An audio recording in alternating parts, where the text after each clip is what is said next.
We've all heard stories about old subway and trolley lines that have closed over the years. Most of the ones that have were built a long time ago. But then we have Line 3 on the Toronto subway, formerly known as the Scarborough RT. It was built in 1985, and it's going to close next year. So today, we're going to take our first and last ride on Toronto's short-lived Line 3. Notably, Line 3 began life as the Scarborough RT, or Scarborough Rapid Transit, for the Scarborough area of Toronto. It was only renamed Line 3 in 2015.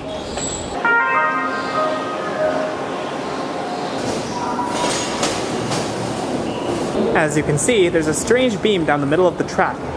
That's because the Scarborough RT uses a linear induction motor system, similar to the Detroit People Mover and the Vancouver SkyTrain.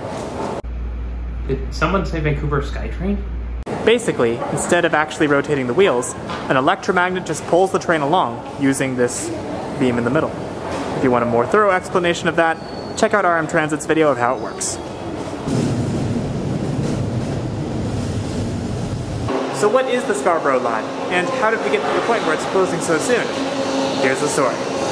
As we depart from Kennedy Station, please consider subscribing and checking out my Patreon in the description below.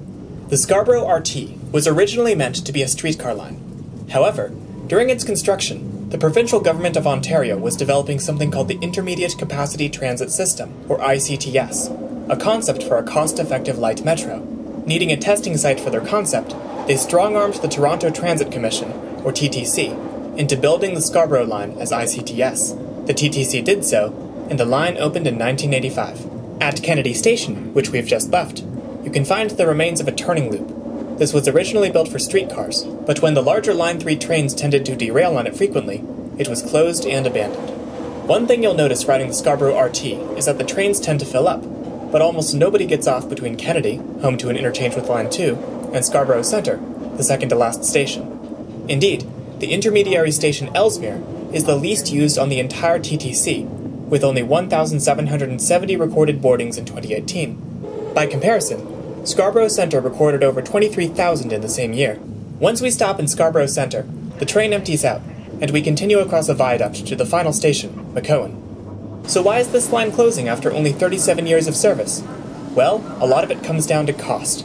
According to a February 2021 report, the TTC recommended closing the line, as an overhaul of the aging system would cost $500 million, without a guaranteed improvement in service.